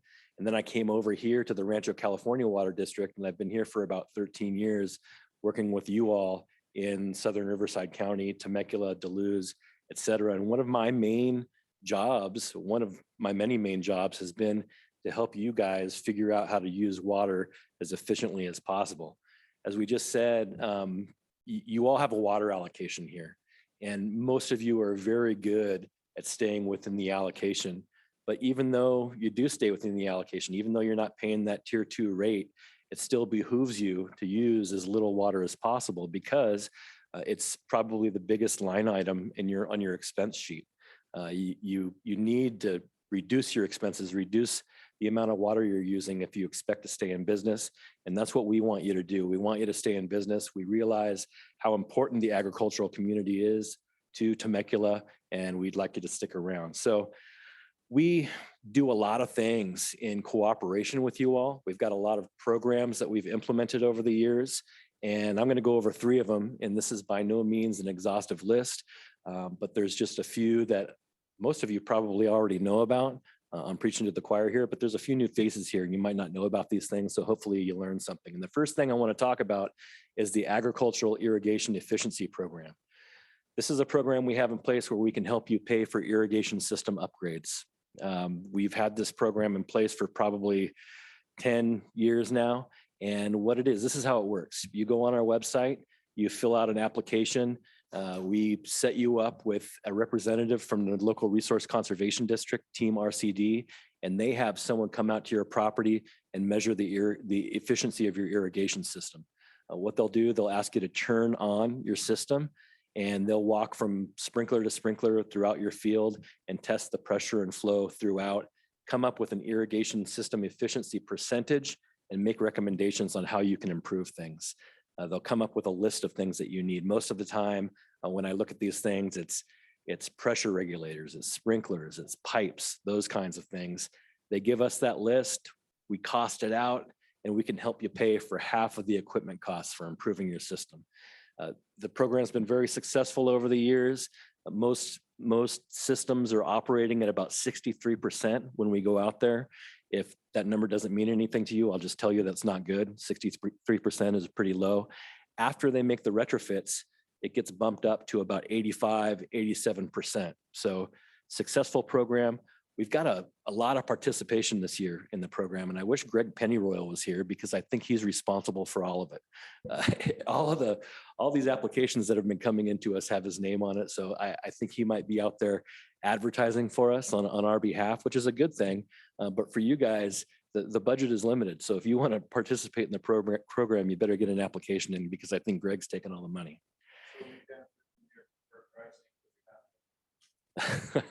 Okay, let me back up a little bit. Yeah, it's a 50% reimbursement. And that's a good point to bring up because I get that question a lot. How does the money, how does the reimbursement work? You foot the bill to begin with. You go out, you do the work, you hire your own contractor, you submit the receipts to us, and we reimburse you for half the equipment costs, and we give it as a credit on your water bill. So that's how the program works. Good question. Thank you.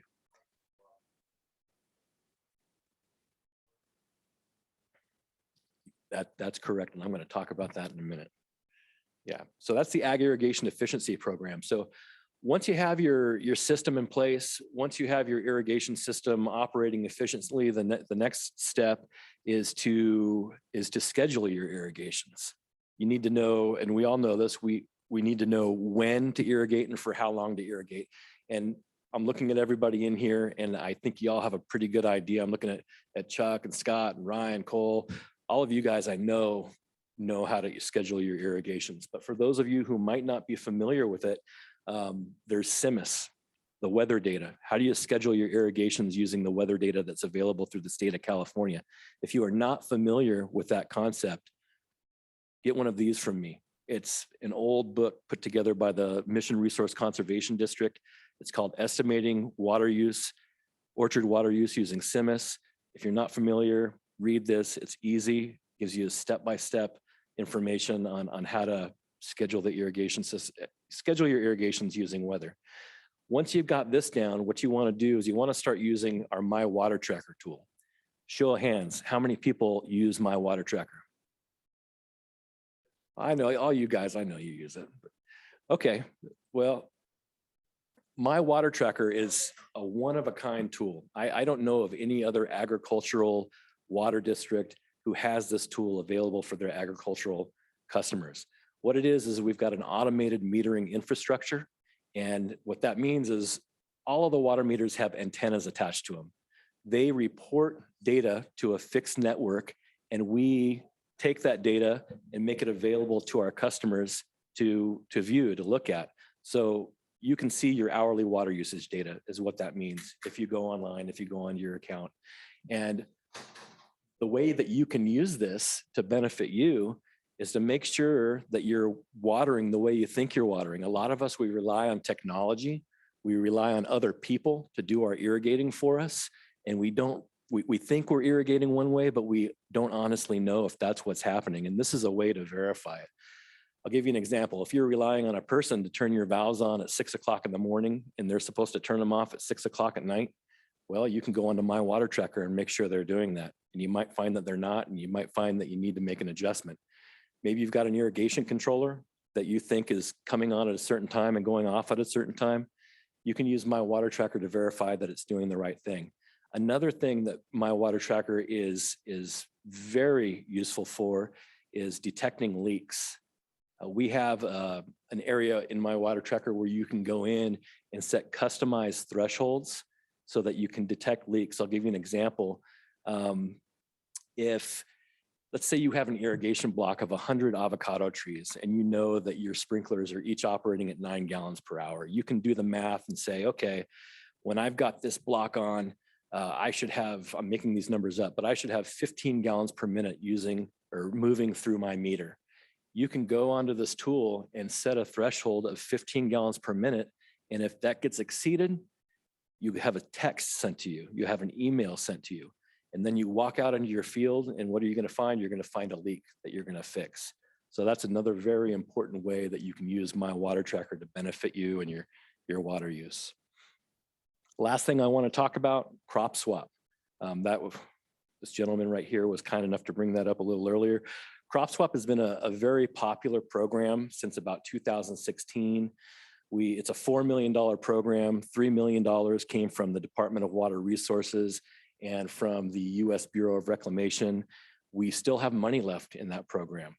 $4 million we started out with. I think we have $800,000 or $900,000 that's not accounted for. The program goes until late 2023, so there's still money, there's still time. Basically what this is we will provide you with a financial incentive for switching from a high water use crop to a lower water use variety. Most people have been going from avocados to wine grapes. That's what most people have been doing. There's been some avocados to citrus and a lot of different kinds of crop conversions. I put this table together just to show what projects have been done so far. There's far more than this that is in the works right now. There's a lot more projects going on, but this shows what kinds of projects that are most popular. So we've got the avocado to wine grapes, 79 acres there, avocado to citrus, 51 acres, citrus to wine grapes. And then there are other crops that are a little less common. We have some olives. We had one person convert to passion fruit. We had one person take out row crops they were growing on the east side and move over to wine grapes. So I guess my point is that any kind of crop conversion that saves water is eligible for this program. And again, there's still money left. There's still time left. And I have the website information there. You can apply online. I want to bring up one more thing. Oh, I have a question here.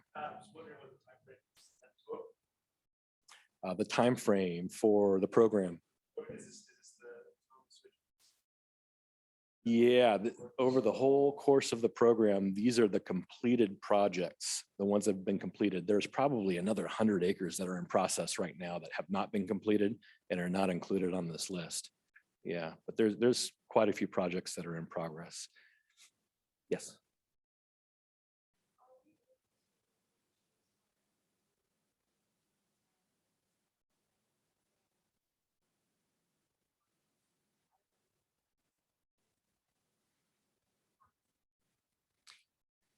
Yeah, you know, if that's what I was going to say, if there's a market for it and if you think that you can make money on it and if it saves water, it would be eligible for the program. That's the main eligibility criteria. There are others, but the main criteria is that you've got to switch from a high water use crop to a lower water use variety, and we need to be able to document that water savings. And if you want to move from whatever you've got to finger limes, that would be eligible.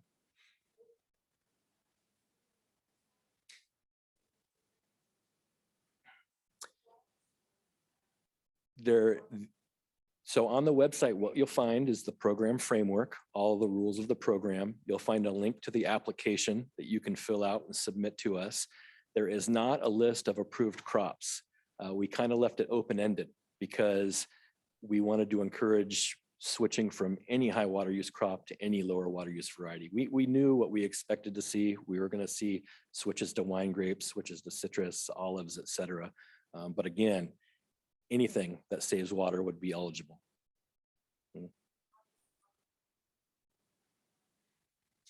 They're the highest water use crop in the district, so that's why we're seeing switches from avocados most often.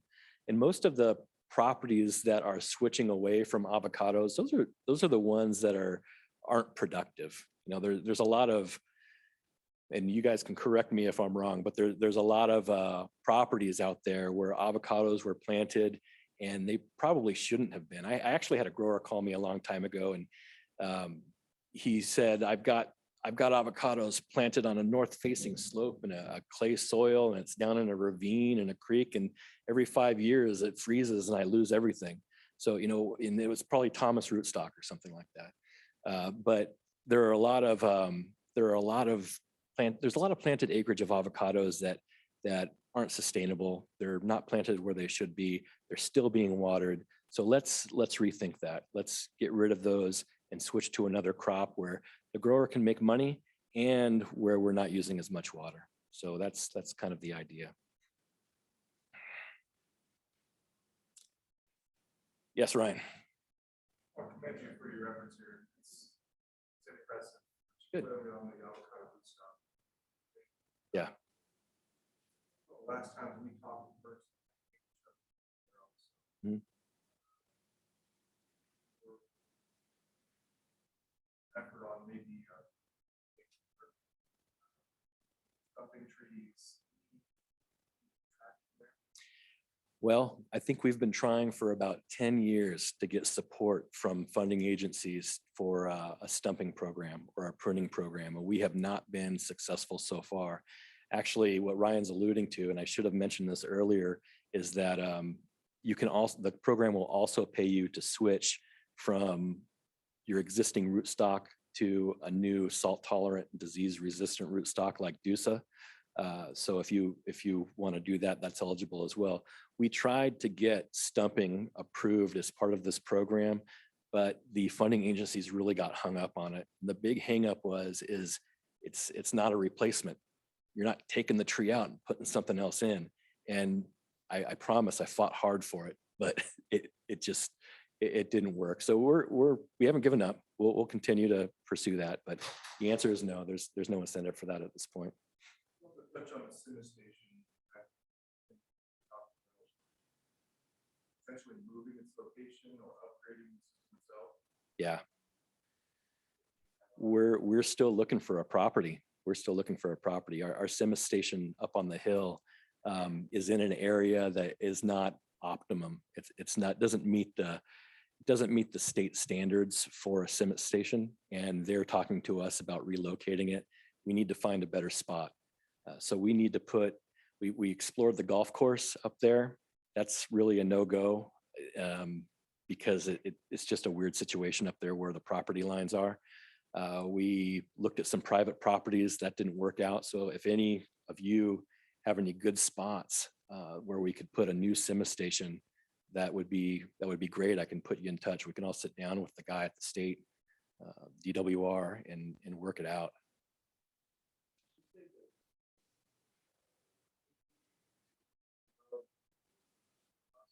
You're open for Yeah. So you think we're not for a while. Maybe you can be a study of coyotes or Yeah, let's talk about it. I read in England they have a turtle sniffing for leaks. So yeah. pruning is out of the question. I know. Yeah. Well, thank you very much for your attention. Are there any other questions before? Yeah. You know, and we've had some conversations about the higher density plantings that are getting popular now. Having a hard time staying within allocation.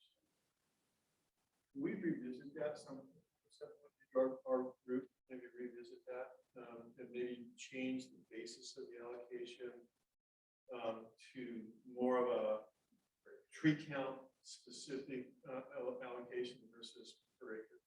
Let's talk about, Yes, yes, let's talk about it for sure. Has there been any research from the university that's calculated a water requirement for the high density planning? We really need to rely on a study of some kind. If they haven't done that, maybe we can do one of our own. Yeah. Yeah, but yeah, let's work through it. What were the requirements for the swap? There are many requirements. I can talk to you afterwards. Webpage, there's the program framework. Yep. I'm gonna give you.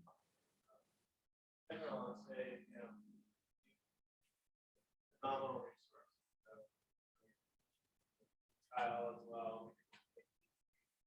Really, that's an important thing for us.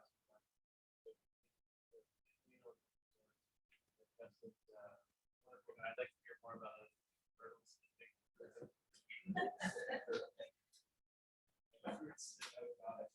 Now I think that makes money. Well, that's the end of our scheduled program. Are there any other questions or anything we can? Well, I just want to say thank you. Thank you very much for coming. This is very meaningful for us, and it's really nice to do it live. It's good to see everyone. I've met a couple of you in the past, but it's a pleasure meeting you all. And thank you for the partnership. And we really view it as such. And as requested, again, the appropriations may not come about, but Jason, did you print we have letters? So as you walk out, if you wouldn't mind signing a support letter, it would mean a lot to us. And it would, even if we don't get this round of funding for this particular one, we'll use it again. And as I said, it was really meaningful for the Department of the Interior, as well as the USBR as a subgroup, to see that support from the local community, because they don't normally see it. They just hear us water wonks talking. So if you wouldn't mind putting your name down, we'd sincerely appreciate it. So thank you all.